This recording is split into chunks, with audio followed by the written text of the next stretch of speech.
Hello student, अगर किसी circuit को सॉल्व करना है तो दो मेजर जो मेथड है वो यूज़ किए जाते हैं। जो है हमारे पास मैश एनालिसिस, दूसरा होता है नोड एनालिसिस।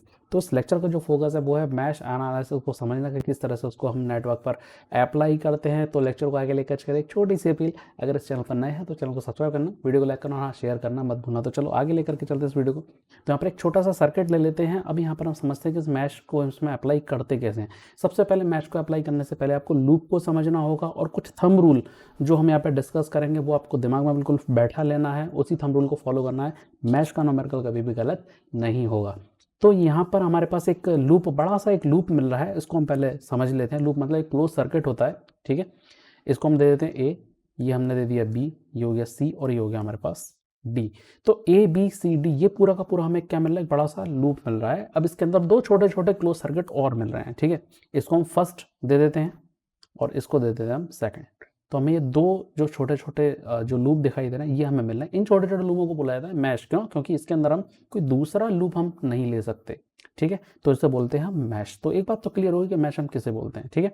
अब इस मैश में करते क्या है, इस मैश के अंदर जो है हम करंट को फ्लो करवाते हैं, क्योंकि क्लोज सर्किट में करंट फ्लो होता है। तो मैश एनालिसिस में जो इक्वेशन निकलेगी वो निकलेगी वोल्टेज की, किसकी टर्म में निकलेगी, वो करंट की टर्म में निकलेगी। तो चलो बनाते हैं इसको।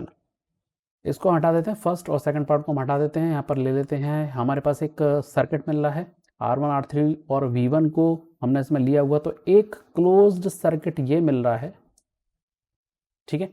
और दूसरा क्लोज सर्किट हमारे पास ये वाला मिल रहा है, ठीक है।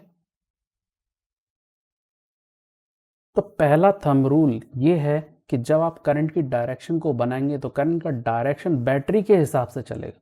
बैटरी से करंट कैसा फ्लो होता है, पॉजिटिव से नेगेटिव की तरफ करंट फ्लो होता है। तो आपको ये पहला जो थंब रूल है वो आपको दिमाग में सेट कर लेना है कि अगर आप मैश लगा रहे हैं, करंट की अगर आपको डायरेक्शन लेना है तो करंट की डायरेक्शन बैटरी के हिसाब से चलेगी, ठीक है। दूसरा यहाँ पर जो थंब रूल होगा वो होगा कि अगर बैटरी नहीं दी है तो क्या करें। कोई ऐसा सर्किट भी हो सकता है, ऐसा कोई क्लोज्ड क्लोज सर्किट ऐसा भी मिल सकता है जिसमें हमें बैटरी ना दी हो या वोल्टेज सोर्स हमें ना दिया गया हो, ठीक है। अगर वोल्टेज सोर्स हमें यहाँ पर नहीं दिया गया है तो वहाँ पर हम बाय डिफ़ॉल्ट क्लॉकवाइज डायरेक्शन में करंट को हम फ्लो करेंगे, ठीक है। ये कुछ थंब रूल हैं जिन्हें हमें समझना है। अब इसके बाद आ जाता है साइन कन्वेंशन। तो साइन कन्वेंशन का मतलब यहाँ पर राइज पोटेंशियल जब होगा वो होगा पॉजिटिव लेंगे और फॉल पोटेंशियल को हम लेंगे नेगेटिव। इसका मतलब क्या होता है, थोड़ी देर में ये पूरी तरह से पिक्चर क्लियर हो जाएगी। यहाँ पर हम दे देते हैं करंट, इस पूरे में क्या करंट फ्लो होगा, यहाँ पर करंट I1 फ्लो होगा और यहाँ पर करंट I2 यहाँ पर फ्लो होगा। अब यहाँ पर हम अप्लाई करते हैं अपना ओम लॉ। ओम लॉ क्या बोलता है, V इक्वल टू क्या होता है IR, ये होता है। और साथ ही साथ इसमें हम यूज़ करेंगे KVL, किरचॉफ वोल्टेज लॉ, यानी कि किसी भी सर्किट में algebraic sum of all voltage equal to 0। तो यहाँ पर साइन कन्वेंशन का हमें यूज़ करना है, ठीक है। अब फॉल पोटेंशियल, जो राइज पोटेंशियल है वो क्या मतलब होता है, राइज पोटेंशियल का मतलब होता है कि आपने लूप का डायरेक्शन या करंट का जो डायरेक्शन है अगर वो माइनस से प्लस की तरफ जा रहा है, माइनस से प्लस की तरफ जा रहा है तो क्या है, ये राइज पोटेंशियल कहलाता है। इसे हम बोलते हैं पॉजिटिव, यानी कि इस टर्म को हम लेंगे पॉजिटिव, यानी कि वोल्टेज जो लेंगे हम वो I/R लेंगे तो वो क्या होगा, पॉजिटिव लिया जाएगा। यानी कि वोल्टेज कैसा लिया जाएगा, वहाँ पर पॉजिटिव लिया जाएगा। अब अगर फॉल पोटेंशियल मतलब पॉजिटिव दिया हुआ या नेगेटिव, करंट आपका कुछ इस तरह से जा रहा है, करंट आपका कुछ इस तरह से जा रहा है तो हम उसको लेंगे, हम यहाँ पर नेगेटिव लेंगे। यानी कि जो पोटेंशियल ले रहे हैं, जो V वो जो ले रहे हैं वो हमारा किसका बन जाएगा, माइनस का V बन जाएगा, या माइनस का IR वहाँ पर हम उसे लिखेंगे, ठीक है। तो ये चीज़ क्लियर होगी। अब यहाँ पर ये जो हमने पॉजिटिव पोटेंशियल और नेगेटिव पोटेंशियल का जो कॉन्सेप्ट हमने समझा है, इसको एक छोटे से पॉइंट में हम इसको याद कर लेते हैं, बजाय इसके कि नेगेटिव से पॉजिटिव जा रहा है फिर पॉजिटिव से नेगेटिव जा रहा है। इतना कौन याद रखेगा भाई, सीधी सी बात समझ लो। जरा यहाँ देखो, पैटर्न देखो, अगर नेगेटिव में करंट आ रहा है तो हम क्या ले रहे हैं, पॉजिटिव ले रहे हैं, और अगर पॉजिटिव में करंट आ रहा है तो क्या ले रहे हैं, हम नेगेटिव। तो बस इसको इस बात से याद रखो कि अगर करंट पॉजिटिव में एंटर हो रहा है तो हम उसे नेगेटिव लेंगे, और अगर हमारा करंट नेगेटिव में एंटर हो रहा है तो हम उसे पॉजिटिव लेंगे। बस इतना सा हमको ये जो रूल है वो याद रखना है, बाकी कॉन्सेप्ट ये है। चलो अब यहाँ पर हमें सॉल्व करना है इस इक्वेशन को। सबसे पहले हम अपना फर्स्ट जो लूप है वो ले लेते हैं, फर्स्ट मैश, ठीक है, और फिर हम लेंगे इसके बाद सेकंड मैश। तो यहाँ पर अब हम फर्स्ट मैश को लिखेंगे तो जरा देखो करंट कैसा जा रहा है, ये नेगेटिव में एंटर हो रहा है और नेगेटिव से कहाँ जा रहा है, ये पॉजिटिव की तरफ जा रहा है। तो सबसे पहले हम किसी भी सर्किट में जो हमारा पोटेंशियल होगा, जो हमारा वोल्टेज सोर्स होगा, उसे हम सबसे पहले प्रायोरिटी देंगे, सबसे पहले हम उसे लिखेंगे। तो यहाँ पर हमारे पास एक बैटरी दी हुई है, वोल्टेज सोर्स दिया हुआ है V1, यहाँ पर करंट नेगेटिव से कहाँ जा रहा है, पॉजिटिव जा रहा है, तो हम उसको क्या लेंगे, पॉजिटिव लेंगे, क्योंकि राइज पोटेंशियल को हम लेते हैं पॉजिटिव। और वैसे भी हमने एक छोटा सा पॉइंट हमने जो याद कर लिया है वो ये है कि अगर करंट मेरा नेगेटिव में एंटर होगा तो पॉजिटिव लूँगा, पॉजिटिव में एंटर होगा तो मैं उसे नेगेटिव लूँगा। तो चलो ठीक है, यहाँ पर हम लिख लेते हैं इसको, हमारे पास क्या मिलेगा, इक्वेशन मिलेगी हमारे पास V1। ठीक है, अब अलजेब्रिक सम में हमारे पास करंट किस तरह से आ रहा है, रेजिस्टेंस में एंटर हो रहा है, तो इसका मतलब ये होता है कि हम यहाँ पर कैसा लगाएंगे, इसको पॉजिटिव नेगेटिव लगाएंगे। इसका मतलब रेजिस्टेंस कहाँ जा रहा है, अब करंट कहाँ जा रहा है, इसके पॉजिटिव में एंटर हो रहा है। अगर पॉजिटिव में एंटर हो रहा है तो हम लेंगे नेगेटिव लेंगे, तो माइनस वोल्टेज लेना है, वोल्टेज का फॉर्म क्या होता है, I इंटू आर। ठीक है, तो यहाँ पर हम लिखेंगे I1 R1। ठीक है, इसके बाद इस मैश में एक रेजिस्टेंस और मिल रहा है जिसे हम लिखेंगे माइनस का R3। क्यों, क्योंकि करंट जब एंटर होगा तो यहाँ पर ये पॉजिटिव होगा, ये नेगेटिव होगा। तो रेजिस्टेंस में करंट का जो नेचर है कुछ इसी तरह का होता है, रेजिस्टेंस पर पोटेंशियल हमें कुछ ऐसा ही मिलता है, पॉजिटिव और नेगेटिव की फॉर्म में। ठीक है, तो ये हमने फर्स्ट लूप के लिए हमने बना लिया है, पर अभी यहाँ पे एक छोटी सी चीज बाकी है, क्योंकि हमने R3 का जो पोटेंशियल है वो भी हमने कंप्लीट नहीं किया है। R3 इंटू करंट, अब जरा यहाँ देखो, इसमें करंट, दो करंट आ रहे हैं, एक फर्स्ट मैश का करंट I1 आ रहा है, दूसरा कौन सा आ रहा है, I2 आ रहा है। तो अब यहाँ पे करें क्या, सबसे पहली चीज, अब यहाँ पर हम तीसरे थंब रूल की बात कर रहे हैं, जिस मैश की इक्वेशन आप बना रहे हो वो मैश आपके लिए प्रायोरिटी होना चाहिए, यानी कि उसी करंट को आपको रेफरेंस में रखना है। तो यहाँ पर हम सबसे पहले रखेंगे I1 को रेफरेंस में। अब या तो माइनस होगा या प्लस होगा, क्यों, क्योंकि दो करंट की डायरेक्शन है हमारे पास। ये करंट की डायरेक्शन अपोजिट भी हो सकती है और सेम डायरेक्शन में भी हो सकती हैं। अगर नेगेटिव दोनों अगर अपोजिट डायरेक्शन है तो हम उसको माइनस सब्ट्रैक्ट करेंगे एक करंट में से दूसरे को, और अगर एक ही डायरेक्शन में सेम डायरेक्शन है तो उसको हम ऐड करेंगे। जरा यहाँ देखें इसको, यहाँ पे हो क्या रहा है, अगर हम यहाँ पर देखें तो यहाँ से मेरा I1 फ्लो हो रहा है इधर की तरफ और यहाँ से मेरा I2 आ रहा है इधर की तरफ। दोनों की डायरेक्शन कैसी है, इस रेजिस्टेंस में सेम है। अगर दोनों की डायरेक्शन सेम है तो हम क्या करेंगे, इसको हम ऐड करेंगे और I2 लिख देंगे। क्या सारे रेजिस्टेंस के अंदर इंक्लूड हो चुके हैं फर्स्ट मैश के, हाँ बिल्कुल, सभी लूप सभी जो रेजिस्टेंस हमने इंक्लूड कर ली हैं। इसका मतलब algebraic sum of all voltage equal to क्या हो जाएगा, 0 ये हो जाएगा। तो यहाँ से मुझे V1 की इक्वेशन मिलेगी I1 R1 plus R3 I1 plus I2 मिलेगी। थोड़ा सा और अगर हम इसे सॉल्व करें तो हमें क्या मिल जाएगा, यहाँ पर I1 को हम क्या ले लेते हैं, कॉमन ले लेते हैं, क्या मिलेगा मुझे, R1 प्लस R3 मिलेगा प्लस I2 R3 मिलेगा। इसे बोल देते हैं हम इक्वेशन 1। तो ये हमारे, ये हमें मिल गई पहली इक्वेशन, मिल गई हमें अपने पहले मैश की। अब हम आते हैं किस पर, सेकंड मैश पर आते हैं। ठीक है, जब सेकंड मैश को लेंगे तो क्या लिखेंगे हम, वापस करंट की डायरेक्शन में कैसी ली हुई है, फर्स्ट थंब रूल को याद रखना है कि ये वोल्टेज सोर्स के हिसाब से चलेगा, बैटरी लगी हुई तो बैटरी के हिसाब से करंट चलेगा, पॉजिटिव से नेगेटिव की तरफ। तो पॉजिटिव से नेगेटिव आ गया। अब हम यहाँ पे प्रायोरिटी किसको देंगे, सबसे पहले हम लिखेंगे जो हमारा वोल्टेज सोर्स वहाँ पर गिवन है पहले उसे लिखेंगे। तो यहाँ पर वोल्टेज सोर्स हमें क्या दिया हुआ है, V2 दिया हुआ है, तो हम सबसे पहले V2 को देखेंगे। नेगेटिव में एंटर हो रहा है तो हम उसे पॉजिटिव ले लेंगे। ठीक है, राइज पोटेंशियल हम कह सकते हैं इसको। ठीक है, V2 पॉजिटिव। अब यहाँ पर करंट किस में जा रहा है, सेकंड में R2 में जा रहा है। तो जो करंट में रेजिस्टेंस के अंदर एंटर होगा तो रेजिस्टेंस और पोटेंशियल किस तरह का बनेगा, माइनस और प्लस, इस तरह का ये बनेगा। तो यहाँ पर हमारा करंट एंटर हो रहा है दूसरा वाला, तो हम यहाँ पे लिखेंगे माइनस I2 R2 लिखेंगे। अब कौन सा है मेरे पास, माइनस का R3 आएगा। क्यों, अब यहाँ पर क्योंकि करंट का जो हम ले रहे हैं वो सेकंड मैश के लिए ले रहे हैं, इसलिए कैसा बनेगा, यहाँ पर ये प्लस माइनस इसी तरह से बनेगा। तो जब हम इसको लिखेंगे तो हमारे लिए बनेगा R3 प्लस का बनेगा। अब करंट कौन सा लें, रेफरेंस हम रखेंगे I2 को, हम यहाँ पर रखेंगे क्योंकि हम सेकंड मैश की बना रहे हैं, इसलिए हम सेकंड मैश को ही प्रायोरिटी देंगे। तो हमने I2 लिख लिया। अब देख लो सब्सट्रैक्ट हो रहा है या ऐड हो रहा है। ठीक है, तो अभी भी करंट का डायरेक्शन दोनों का सेम है, I1 का भी और I2 का, किस में, R3 में। तो जो रजिस्टेंस इस तरह के हैं जो दो या दो से ज़्यादा लूप के अंदर हमें देखने को मिल रहे हैं, सॉरी लूप नहीं बोलेंगे तो मैश बोलेंगे, दो या दो से अधिक मैश में हमें देखने को साथ में कॉमन दिखाई दे रहे हैं, तो करंट की डायरेक्शन को ध्यान रखना सबसे ज़्यादा जरूरी है कि उस रेजिस्टेंस में करंट ऐड होगा या सब्सट्रैक्ट होगा। ठीक है, तो इसमें R3 दोनों मैश के लिए कॉमन है, इसलिए यहाँ पर करंट कैसा आ रहा है, ऐड हो रहा है। क्यों, क्योंकि दोनों के करंट सेम डायरेक्शन में। ठीक है, चलो I1 इज इक्वल टू क्या हो जाएगा, 0 हो जाएगा। अब यहाँ से हम V2 की इक्वेशन निकाल लेते हैं। V2 की इक्वेशन क्या मिलेगी, यहाँ से हम I2 सारी वैल्यूज़ को इक्वल की तरह हम शिफ्ट कर देते हैं। तो I2 कॉमन आएगा तो हमें क्या मिलेगा यहाँ पर, R2 प्लस R3 मिलेगा, प्लस I1 R3 हमें यहाँ पर मिल जाएगा। ठीक है, तो उम्मीद है ये इक्वेशन हाँ अब समझ में आ गई होगी। ये मिल गया हमें सेकंड इक्वेशन, इसको हम दे देते हैं 2। तो इस तरीके से किसी भी सर्किट में मैश को अप्लाई किया जा सकता है। तो अब इस मेथड को अच्छे से प्रैक्टिस के लिए हम न्यूमेरिकल लेते हैं, तो ये जो कॉन्सेप्ट है बहुत अच्छे से समझ में हमें आ पाएगा। तो चलो न्यूमेरिकल ले लेते हैं एक। तो यहाँ पर एक क्वेश्चन हमारे पास, ये नेटवर्क दिया हुआ और उसमें पूछा गया है कि भाई हमें करंट निकालना है किसमें, 5 ओम रेजिस्टेंस में हमको ये करंट निकालना है।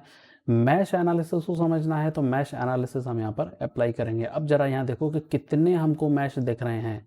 हमें ये देखना है कि इस सर्किट के अंदर कितने क्लोज्ड सर्किट हमें दिखाई दे रहे हैं। ठीक है, तो पहला क्लोज सर्किट तो मुझे ये दिख रहा है एक, दूसरा कौन सा दिखाई दे रहा है ये, तीसरा कौन सा दिखाई दे रहा है ये। ठीक है, तो क्या करें, इसका मतलब इसमें 3 इक्वेशन बनेंगे इसे सॉल्व करने के लिए। ठीक है, तो 3 इक्वेशन को हम बनाएंगे। पहला थंब रूल, बैटरी के हिसाब से करंट यहाँ पर फ्लो होगा। ठीक है, तो पहले के लिए करंट किस तरह से आएगा, इस तरह से आएगा। दूसरे के लिए बनाएंगे तो कैसा जाएगा, दूसरे के लिए ये कुछ इस तरह से आएगा।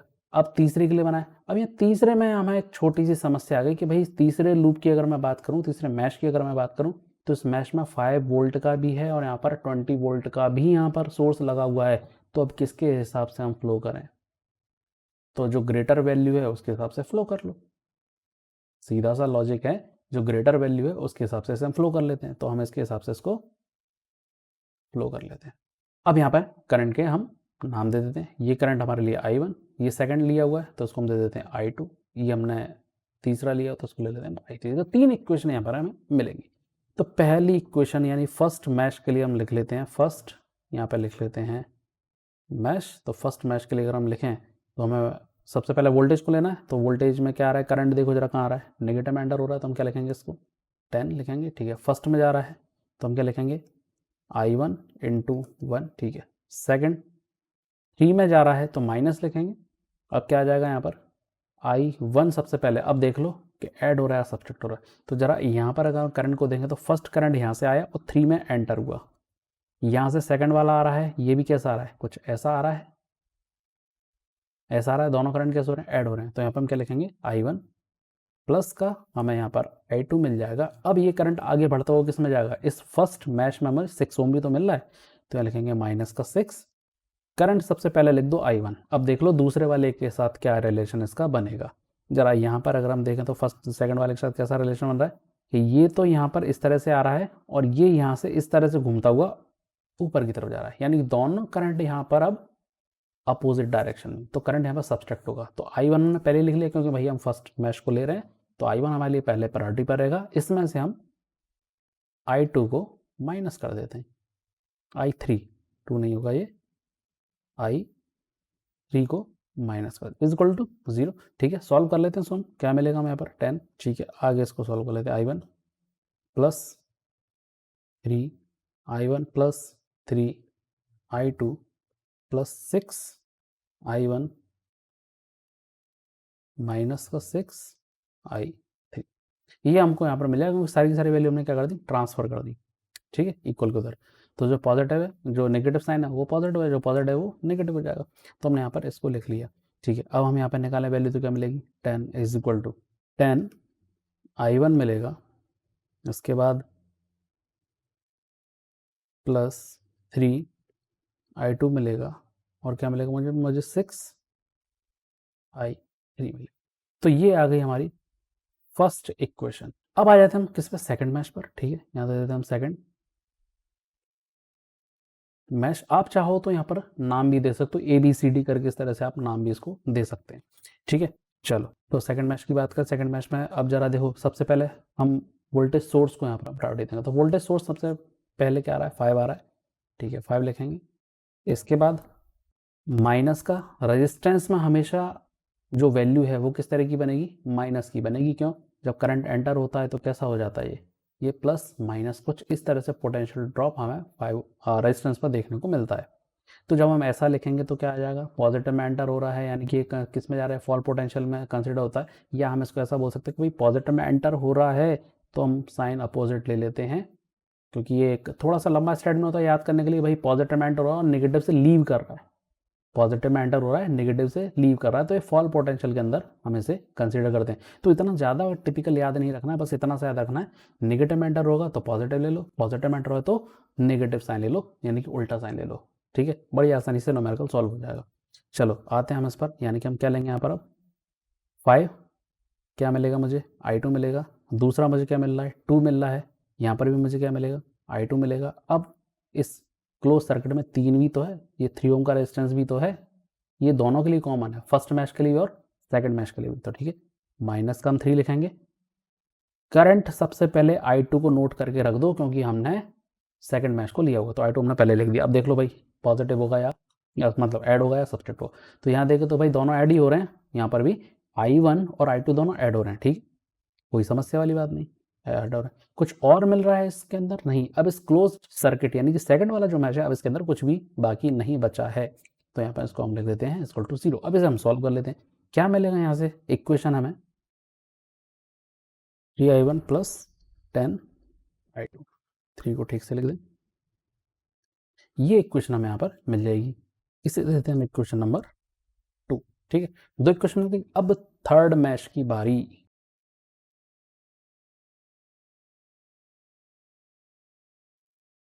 ठीक है भाई, थर्ड मैश में जरा देखें क्या आ रहा है। देखो थर्ड मैश में सबसे पहले देखो क्या हो रहा है, करंट एंटर कहाँ कर रहा है, पॉजिटिव से नेगेटिव लिया, तो यहाँ पर 20 वोल्ट में हमें कहाँ आ रहा है, करंट नेगेटिव में एंटर होता हुआ दिखाई दे रहा है। तो 20 किसका लेंगे, प्लस का लेंगे, 20 प्लस, बाकी रेजिस्टेंस के साथ माइनस चलेंगे। ठीक है, कौन कौन से रेजिस्टेंस है इसके अंदर, 4 है और 6 है, 2 ही रेजिस्टेंस इस पूरे सर्किट में, 4 और 6 ये 2 ही हैं।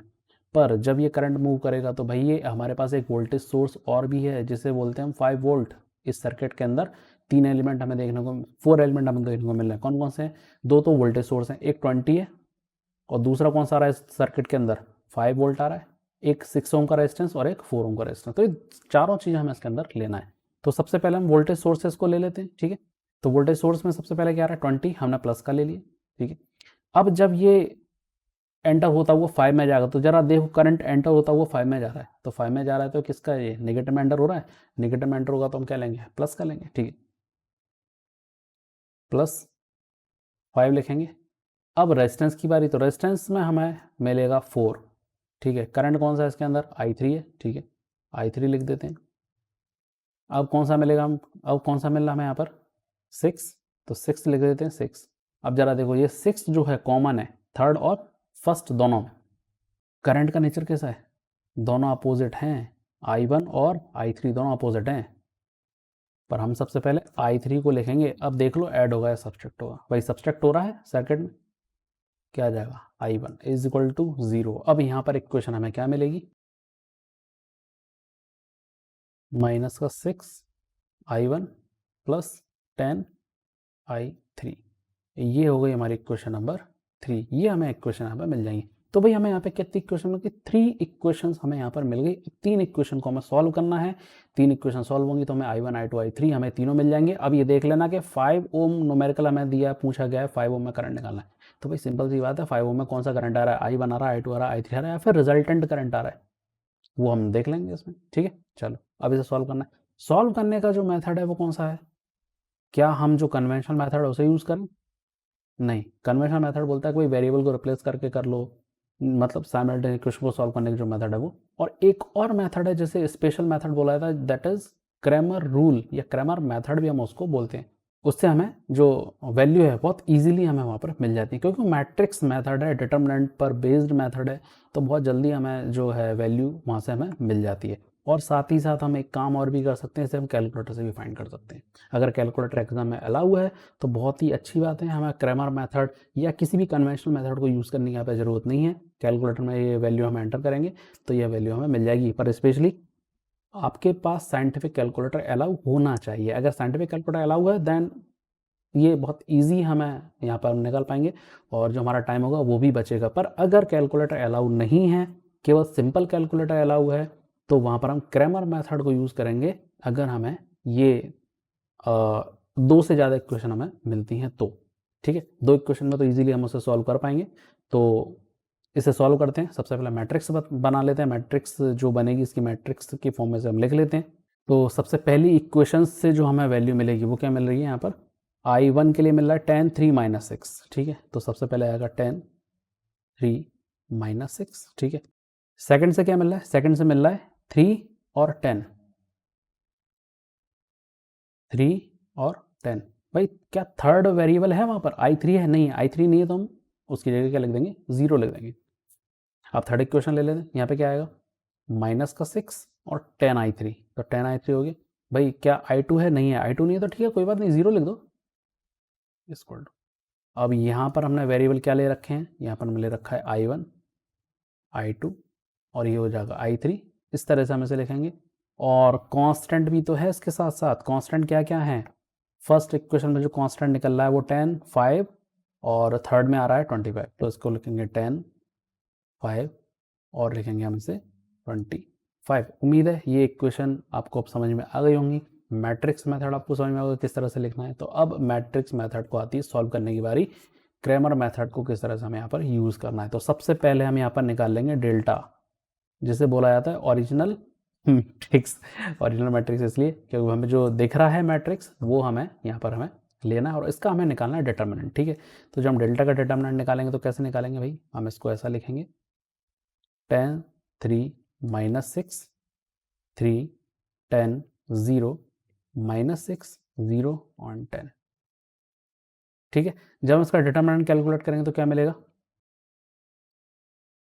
550 हमें यहाँ पर ये वैल्यू मिलेगी। अब यहाँ पर बात आती है भाई इसका मैट्रिक्स का डिटर्मिनेंट तो निकाल लिया, I1, I2, I3 आपको निकालना है, तो वो कैसे निकलेंगे। अगर हमें I1 निकालना है तो I1 के लिए हम सबसे पहले डेल्टा 1 यानी कि हर वेरिएबल के लिए आपको अलग अलग मैट्रिक्स का डिटर्मिनेंट निकालना होगा। अब ये अलग अलग मैट्रिक्स बनेगी कैसे, या इसको हम बोल सकते हैं मॉडिफाइड मैट्रिक्स बनेगी कैसे।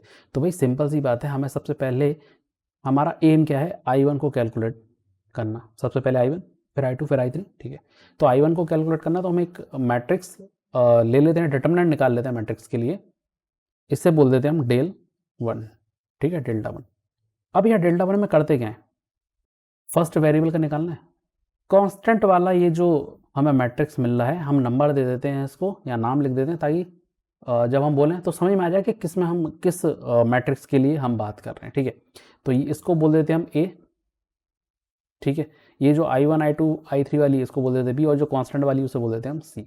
तो अब यहाँ पर हम ये कहेंगे कि डेल्टा 1 जो निकल रहा है, हमें I1 के लिए कैलकुलेट करने के लिए हमें डेल्टा 1 चाहिए। ये मॉडिफाइड मैट्रिक्स किस तरह से बनेगी, इसके लिए हम क्या करेंगे, जो सी वाला जो हमारा मैट्रिक्स है उसे ए के फर्स्ट कॉलम में रख देंगे, यानी कि फर्स्ट कॉलम के जो वैल्यूज़ हैं उसको हम रिप्लेस कर देंगे सी के कॉलम से, ठीक है। तो देख बना देते हैं इसको। tan 3 - 6 है वो क्या बन जाएगा, अब बन जाएगा ये 10, 5, 25। बाकी के जितने एलिमेंट है वो बिल्कुल ठीक ऐसे ही रहेंगे, 0, -6, 0 और 10। अब इसका डिटर्मिनेंट निकाल लो। जब हम इसका डिटर्मिनेंट निकालेंगे तो क्या मिलेगा, 2, 3, 5, 0, ये इसका हमें डिटर्मिनेंट मिल जाएगा, ठीक है। अब I2 के लिए निकाल लेते हैं। पहले सारे मैट्रिक्स के डिटर्मिनेंट को हम कैलकुलेट कर लेते हैं सबसे पहले, फिर बाद में हम इसमें जो भी डिवीज़न वाला जो रूल है, क्रैमर मेथड जो हमें बताया है, उसको हम यहाँ पर यूज़ करेंगे। इसके बाद आ जाते हैं हम किस पर, डेल 2। डेल 2 किसके लिए, वेरिएबल 2 के लिए या I2 के लिए, ठीक है। अब I2 में करेंगे क्या, बस I2 में करना कुछ नहीं है। I2 मतलब सेकंड कॉलम, तो सेकंड कॉलम की जो वैल्यूज़ हैं उसे रिप्लेस कर देंगे हम C के फर्स्ट कॉलम से। अब भाई एक ही कॉलम है C में, तो 10, 5 और 25, बस इससे हम इसको सेकंड वाले कॉलम को रिप्लेस कर देंगे। तो 10, 3, -6 एज इट इज़ रह जाएगा। अब आ जाएगा 3 की जगह 10, 10 की जगह जाएगा 5 और 0 की जगह 25, रिप्लेस कर दिया। और यहाँ मिलेगा मुझे -6, 0 एंड 10, ठीक है। यहाँ जो डिटर्मिनेंट मिलेगा उसकी वैल्यू क्या मिलेगी, -430 मिलेगी। अब आ जाते हैं हम डेल 3 पर, यानी कि थर्ड को कैलकुलेट करना है, ठीक है। थर्ड के लिए कैलकुलेट करेंगे तो क्या करेंगे भाई, कुछ नहीं करना, जो थर्ड कॉलम है उसे रिप्लेस कर दो सी के कॉलम से। तो 10, 3, -6, 3, 10 0 और ये हो जाएगा माइनस का 6, सॉरी माइनस 6 नहीं, अब हमें रिप्लेस करना है इसको 10, 5 और 25 से। अब इसका डिटर्मिनेंट निकाल लो भाई, इसका डिटर्मिनेंट निकालेंगे तो क्या मिलेगा 2, 7, 8, 5, ये हमें यहाँ पर मिल जाएगा भाई। तीनों के डिटर्मिनेंट हमने निकाल लिए। अब आती बारी है आंसर की। तो I1 हमें निकालना है तो क्या करेंगे, जो भी हमारा डेल 1 निकला है उसको डिवाइड कर देंगे डेल्टा से।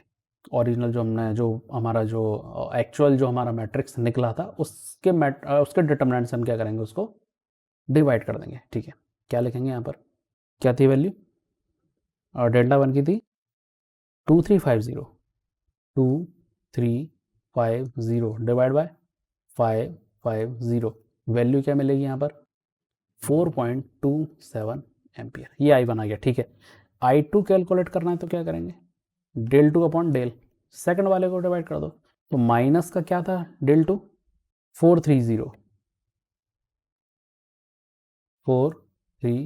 डिवाइड बाय किससे करेंगे हम, 550 से। तो वैल्यू आएगी माइनस की 0.78 एम्पियर। ये I2 आ गया। अब हम निकालेंगे I3, तो डेल 2 अपॉन डेल 2 नहीं, अब आएगा यहाँ पर डेल 3 अपॉन डेल। ठीक है, डेल 3 की वैल्यू 2785, 2785 डिवाइड बाय डेल की वैल्यू 550, 5.06 एम्पियर। तो तीनों करंट हमें मिल गए। 5 ओम में हमको करंट चाहिए, तो 5 ओम में जो करंट आ रहा है वो क्या आ रहा है, तो 5 ओम में अगर हम करंट बात करें तो 5 ओम ये लगा हुआ है, ये रहा 5 ओम। अब यहाँ पे केवल एक ही करंट फ्लो हो रहा है, जो है कौन सा I2, यानी कि I2 की जो वैल्यू है वही हमारे 5 ओम की 5 ओम में करंट होगा। अब यहाँ पर सवाल ये आता है कि भाई माइनस आ रहा है, माइनस का मतलब क्या होता है भाई, माइनस का मतलब ये होता है कि जो करंट की डायरेक्शन आपने एनालिसिस के लिए लिया था, एक्चुअल करंट उसके जस्ट अपोजिट डायरेक्शन में फ्लो होगा।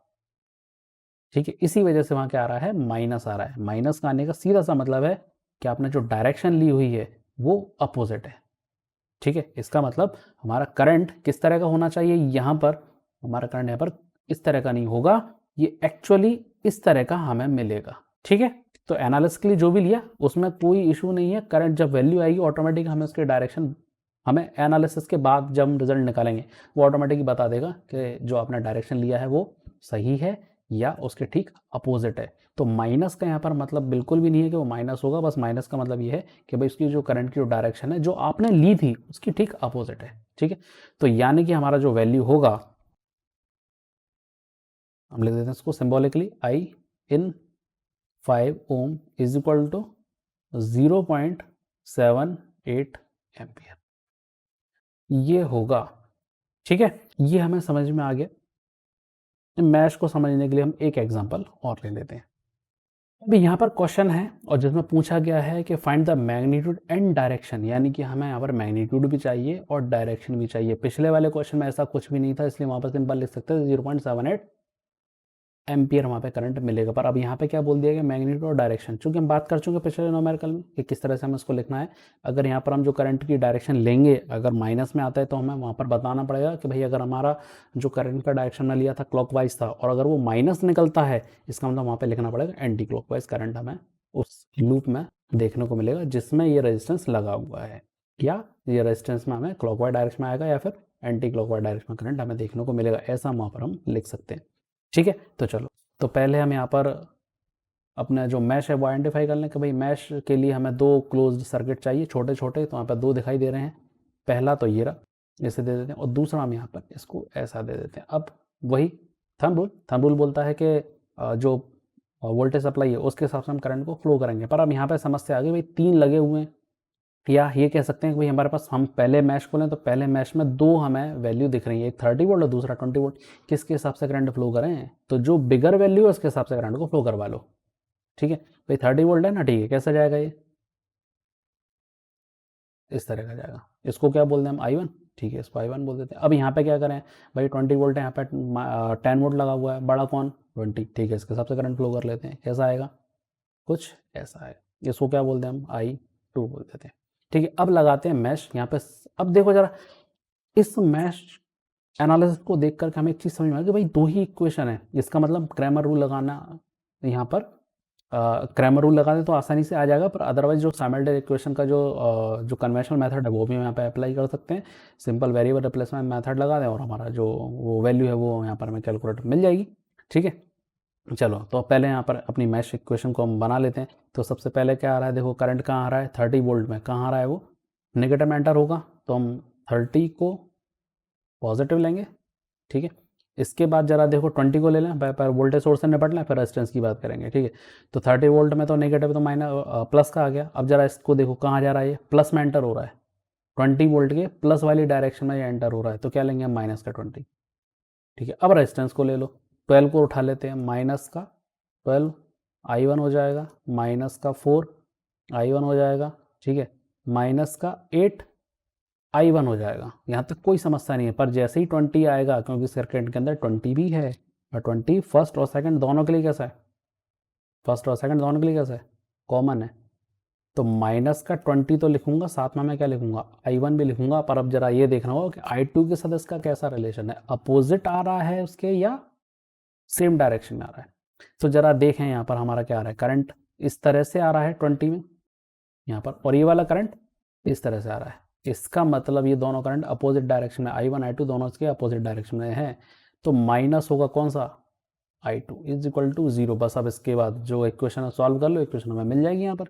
ठीक है, मतलब सॉल्व नहीं, इसको सिंप्लीफाई कर लेते हैं थोड़ा सा, तो हमें पहली इक्वेशन यहाँ से मिल जाएगी। -44 I1 plus 20 I2 is equal to minus का 10। ये आ गई हमारी फर्स्ट इक्वेशन। अब क्या करें, सेकंड इक्वेशन निकालें। सेकंड इक्वेशन हम निकाल लेते हैं सेकंड मैश के लिए। ठीक है, सेकंड मैश के लिए हम निकालेंगे तो क्या मिलेगा हमें सेकंड मैश में, सबसे पहले वोल्टेज सोर्स से निपट लो, फिर बाद में रेजिस्टेंस लेते रहना।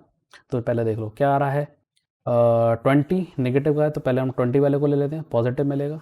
10 में कहाँ एंटर हो रहा है, ये नेगेटिव में एंटर हो रहा है, यानी कि पॉजिटिव ले लेंगे। ये लो भाई, दोनों वोल्टेज सोर्स हो गए। देखो पहले मैं कह रहा करंट एंटर हो रहा है 20 वोल्ट के नेगेटिव टर्मिनल पर, पॉजिटिव लेंगे। यहाँ पर भी जब एंटर होता हुआ इधर आया तो कैसा आ रहा है, 10 वोल्ट के नेगेटिव में एंटर हो रहा है, पॉजिटिव ले लेंगे, 20 + 10 हो गया। ठीक है, अब रेजिस्टेंस को उठा लेते हैं। सबसे पहला रेजिस्टेंस कौन सा मिल रहा है इसके लिए, ये 20 है या 12, पहले 12 ले लेते हैं। ठीक है, क्योंकि इंडिविजुअल कोई किसी दूसरे मैश के साथ तो कनेक्टेड है नहीं, तो पहले इसी को ले लेते हैं। माइनस का 12 कितना आ जाएगा, ये I2। ठीक है, माइनस का कौन सा मिलेगा 20, पहले क्या लिख दें I2 को लिख दो आंख बंद करके, क्योंकि सेकंड मैश को ले रहे हैं, तो I2 हमने पहले लिख दिया, उसका करंट जो सेकंड मैश का करंट हमने पहले लिख दिया I2। अब क्या करें भाई, I2 हमने तो लिख दिया, अब ये देख लो I1 के साथ कैसे रिलेशन में, देख लो अपोजिट रिलेशन में, अपोजिट आ रहे हैं दोनों एक दूसरे के, तो क्या हो जाएगा माइनस का I1 हो जाएगा इज इक्वल टू 0। अब सॉल्व कर लो उसको, तो सेकंड इक्वेशन मिल जाएगी। तो यहाँ पर मिलेगा 30 और इज इक्वल टू मिलेगा तो 12 + 20, तो ये मिलेगा हमें 32 I2 और प्लस, तो माइनस का हो जाएगा ये 20 I1। ठीक है, तो इसको थोड़ा सा रीअरेंज कर लेते हैं, इसको हम लिख लेते हैं माइनस का 20 I1 plus 32 I2 is equal to 30। ये दो इक्वेशन मिल गई। अब इन दो इक्वेशन को हम सॉल्व कर लेंगे, तो वैल्यू हमें मिल जाएगी I1 0.912 एम्पियर और I2 जो मिलेगा 1.507 एम्पियर। ये हमें वैल्यू यहाँ पर से मिल जाएंगी। उम्मीद है ये कॉन्सेप्ट आपको अच्छे से समझ में आ गया, किस तरह से हम इसमें मैश को अप्लाई करते हैं। वीडियो को लाइक करना, शेयर करना और हाँ, चैनल को सब्सक्राइब करना मत भूलना।